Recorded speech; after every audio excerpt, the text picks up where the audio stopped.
Okay, welcome back, everybody, to the Music with Map podcast. My name's John. And I'm Wes. And so we got another episode here. We're going to be jumping into it with a musician, someone who's worked in the industry, done a lot of creating music, whether for like in conjunction with other people or also for yourself, and also someone who I know is quite a lover of jackets, if I'm right. Right? These are facts. Anyway, without further ado, why don't you just introduce yourself? I'll introduce myself as Jaeson Strachan. Jaeson Strachan, okay. Yeah, most people who are familiar with me would probably know me better by my stage name, Jake DeLarge. Right. And my friends just call me Jay. Cool. Jay, that's how I know you, Jay. Yeah, exactly. Yeah, Jay, the man with many jackets. Yes. Which I actually really appreciate because I know that you are someone who appreciates a good collection. I myself am a watch collector, and I feel we have this sort of shared understanding of the passion of a collection. But for yourself, it's the jackets, which I always appreciate. Yeah, man. I was down with watches for a little bit, and then I got into glasses. My first like collection thing that was Hot Wheels though. Hot Wheels, yeah. Okay. Like, shit, probably had like 300 cars. Whoa! Yeah. Damn. And like how young? I was a kid, man. I was like 7, 8. Okay. So that would be my thing. I would go to the mall, any store that had Hot Wheels, or I would just seek them out, find the Hot Wheels, and just steal them. Like, I gotta have this. Yeah, you know, especially like the old schools, like Chevys. I love old cars. Yeah. You know, bust them open, put them joints out. So did you like collect them and have them in like a space, or did you like use them? Did you have like the tracks and everything like that? I never got the tracks. Okay. Like I had a lot of toys as a kid, Right. but there were certain things I couldn't ask for. So Right. if I was going to ask for something, I needed to get the main thing. I couldn't ask for accessories because, Right. you know, other priorities. So, of course. For me, I definitely used them. You know, they were my prized possessions. you know? Nice. That's great, actually, and that's also something I have a shared passion with you. When I was a kid, man, that's like I was all about. What about micro machines? You ever get into micro machines? No. Okay. Legos, For me, Legos was next, but it just wasn't the same as, you know, like busting open a pack of like fresh Porsches. Yeah, right. Yeah. That's incredible. No, I know what you mean. It's so funny. And it's like these really, really well done mini replicas of the real thing. And it's somehow like that's enough. You just, the appreciation is there. And you're like, this thing is just so dope, you know? Yeah. I always loved cars, but I hated driving, which ended up becoming like this funny, like, look at this kind of moment. Yeah. Like, I love these machines. I just don't want to operate them. Yeah. Right. That's so funny too, because like from early on, I would say the same thing. Like always loved cars, but then I started riding bikes, like bicycles. And it's like, I've never owned a car to this day, and I've just rode bikes, but I grew up like, as my mom says, I learned to crawl with like 2 cars in my hands. You know what I mean? Like that's how into them I was. But Oh, that's fantastic. So Jay, speaking of wearing multiple jackets, we know that you also wear many hats. hey, nice. Within the contract, That right? was good. Okay. That was good. Yeah, That was nice. I appreciate that. Skill. Yeah. Yeah. But tell us a bit about what you do, man. Like you're involved in a lot of different areas of music. You have a lot of different skill sets, a lot of different, creative strengths. So just tell us a bit about some of the things that you're doing currently.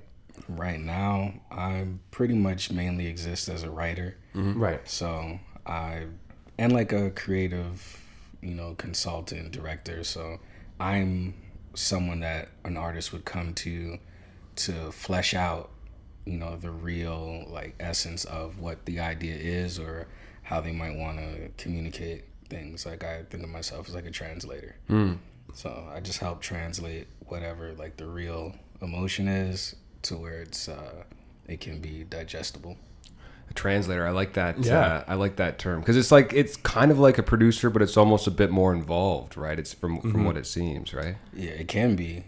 Fortunately for me, like I work with a lot of people that I'm friends with, so that's what it is for me. I'm just hanging with my friends. I'm working with my friends, so I already know you. I already know certain like nuances of who you are, your character.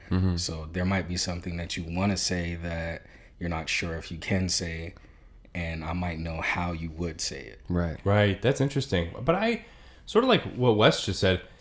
I really appreciate, instead of using the word producer, I feel like translator is almost the more apt term to use, because kind of just like you said, especially if, say, someone's like, in a booth recording something, or, working out a track or something like that, and you have this sort of like outside perspective, you can kind of come in and say like, this is what you said so far, but I feel like what you're trying to say is this. And like, you're the one to kind of maybe help them, bridge that gap and make that connection and kind of fully actualize and see that idea come to life, And so it's like, again, it's like you're almost it's like the idea that you want to achieve is a different language, and you're like, I'm speaking your language, but I'm also speaking this one, and like I'm gonna help you like bridge that gap between the two, Yeah, it's all about the gaps, man. Like, yeah.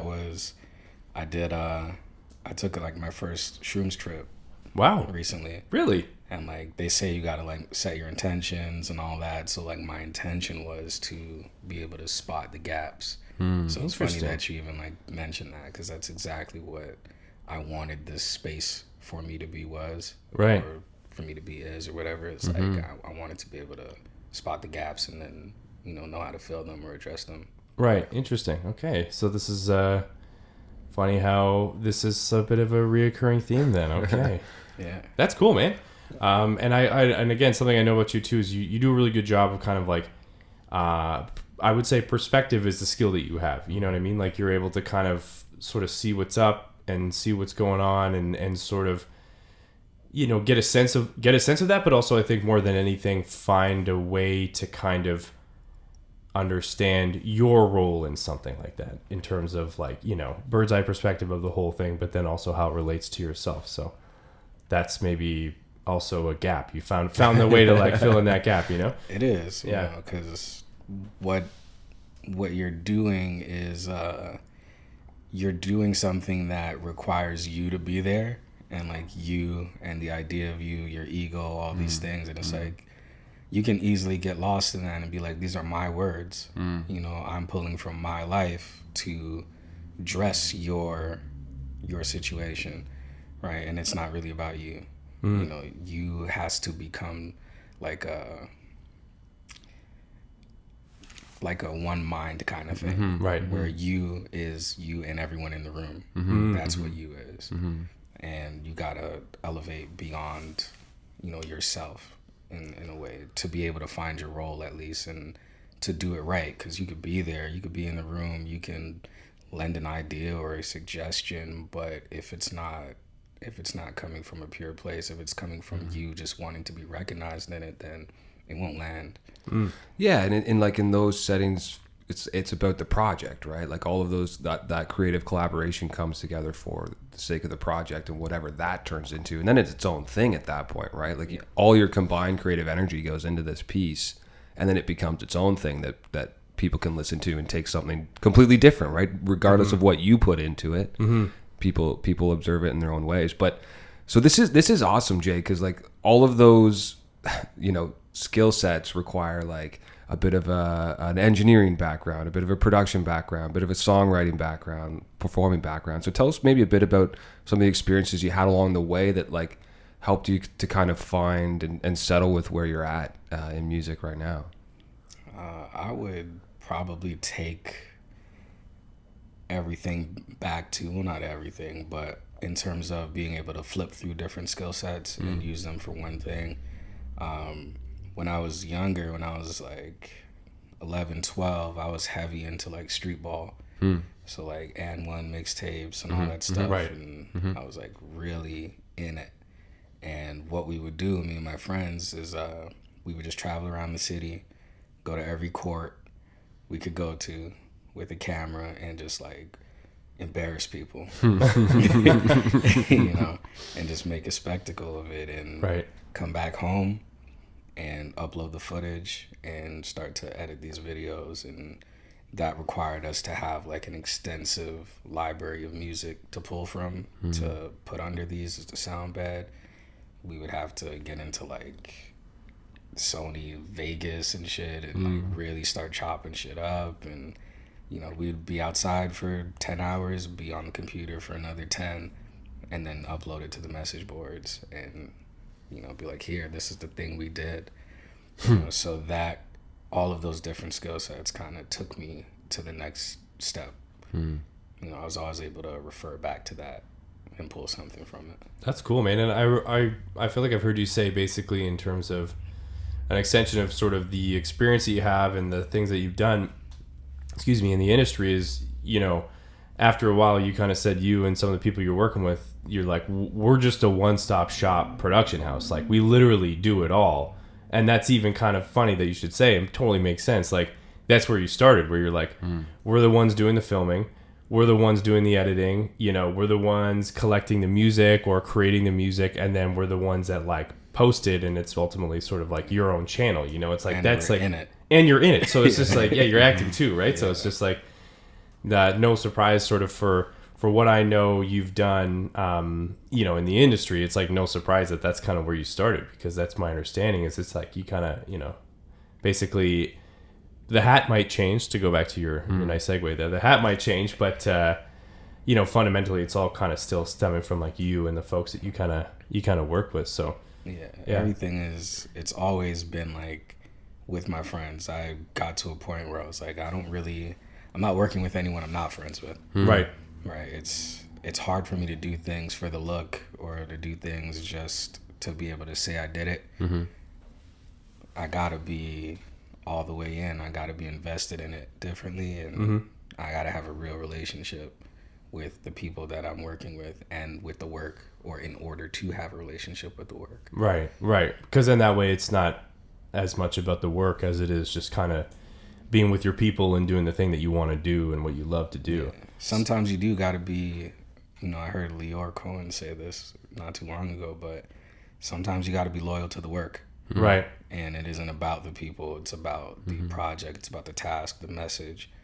Sometimes it's that. A lot of times it's that. And when it is, it's freeing, because then you don't have to really worry about all the nuances that come with dealing with people. Right. Yeah. True. Especially in a creative context, because that can be difficult sometimes, right? Like, everybody has a different vision of this thing that's not created yet, of where they want it to be and where they want it to go, and it's just finding common ground to do that. But like you said, if you're around people that you care about and people that you enjoy being around, like the process is so much more genuine at that point, right? Like that's super cool. Now then, so this is kind of where it started for you doing these like AM1 mixtapes, like you said. So when was the beginning of you kind of like, in terms of, let's say specifically with creating music, like when did it kind of start where you started to get like behind the microphone, or maybe start like writing lyrics or anything like that? Like, was that around the same time, or did that come a little later, or? It came earlier. Okay. So I've been rapping since I was like 6, 7. Okay.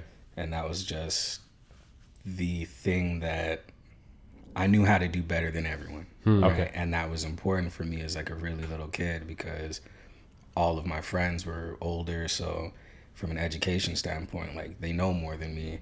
Physically, they're stronger, they're bigger, they're faster. This translates into like sports and how all of that plays in. Like, socially, I was always at a disadvantage because I was the youngest, I was the smallest. But this was the thing that I was better at.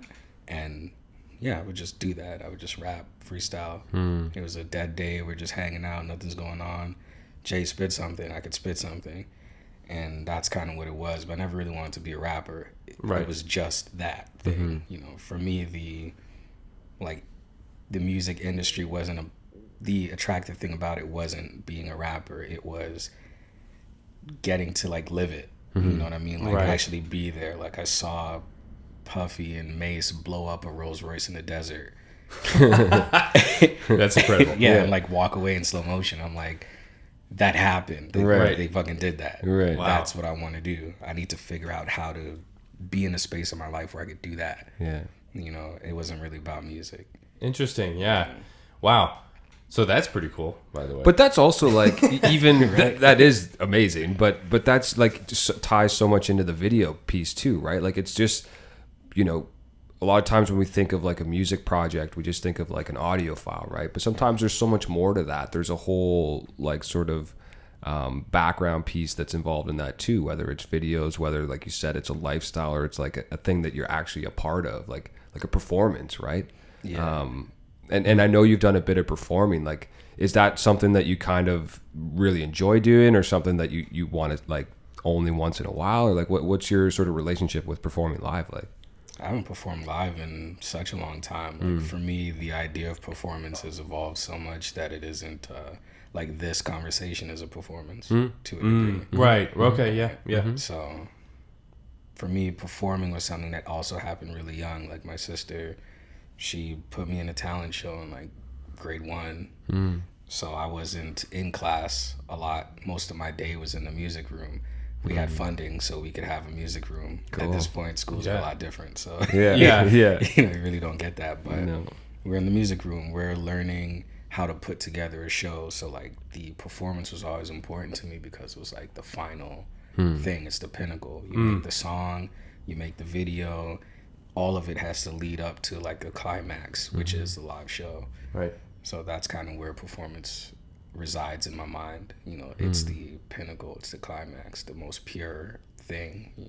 Interesting. That's a great way of thinking about it, because you're right. I mean, like fundamentally, if you just think about even just the idea of like a group that's touring or something like that, it's kind of just like, everything that they do is just basically ultimately in support of the live show, and like the live show is kind of really the thing. And I would say even from like countless conversations we've had either like together or with other folks or something like that, it's like people basically always just come back to the appreciation of an artist in relation to their live show. You know what I mean? It's just like someone might say, I love their records, but like seeing them perform was the thing that really made me go, I love this artist. So that, it's like it really does just kind of come back to this like idea of the performance, And it could work the other way too. You could love an artist's music and see them live, and it's true. It doesn't really translate. Yeah, and that's very interesting too, because you're absolutely right, especially for someone who like does that. When you're like, I know, the ins and outs of sort of like the front of house, back of house, and all the stuff that goes on,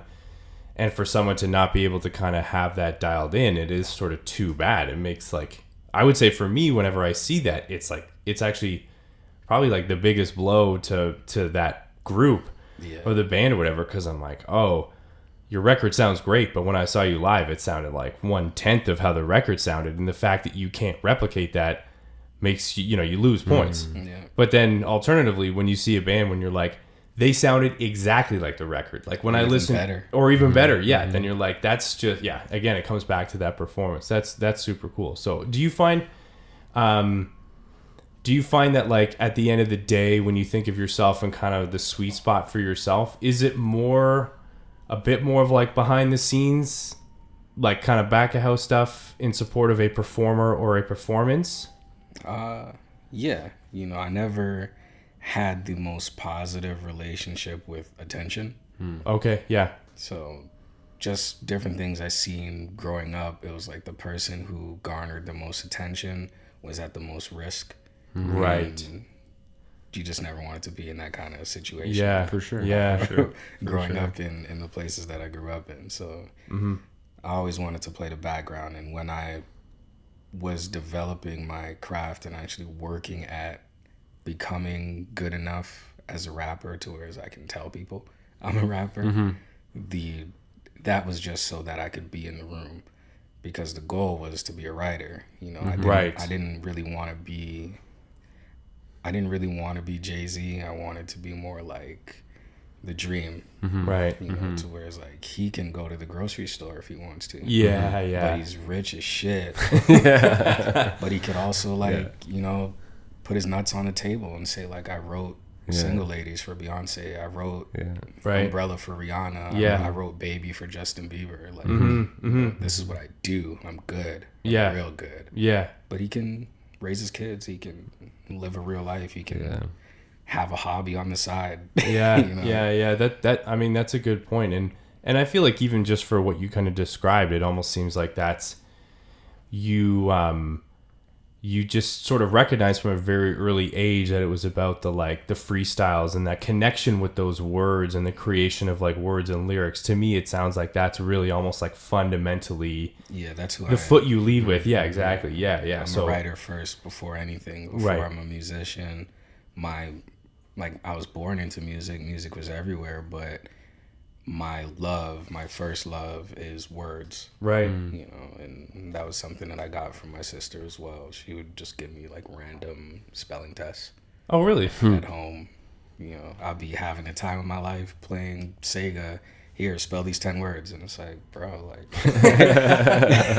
like I can't stop right now. Like, I'm in rhythm. If I stop, I'm not going to beat the boss. It's going to be a whole fucking thing. I'm going to start over again. Yeah. You know, so it was that. And I always loved words. That's cool, man. And that's so conducive too to like even what you were talking about earlier, you know, when you're pursuing your own project, like if you're the artist, like you're just doing your thing again and again and again, and you're so invested in that whatever material that you have. But from a writing perspective and from that sort of, again, I love the term translator perspective, you get to be part of so many different things, and it just kind of keeps it fresh. It keeps that collaboration fresh. Like, do you find that like helps to like keep you motivated and keep you flowing through this world that, like, especially within music, can be sometimes like kind of exhausting? Yeah, you know, before I realized that's what it was. You know, because there's times where you hit a wall creatively, and you know it can't come from you, but you still need to be there. You still need to be in the studio every day, or at least you still find yourself there. And you might not have a purpose, and you know, purpose is such a motherfucker, because without it, you know, what are you? What do you do? So to be able to have at least like a natural response to when it's like, hey, maybe I'm not involved in the writing of the song, but maybe this idea I have for what the artwork should look like is enough, right? Maybe that satisfies the thing. Maybe that's the purpose. And yeah, you just respond to what it is versus having to assert yourself or assert the idea. Right. Yeah.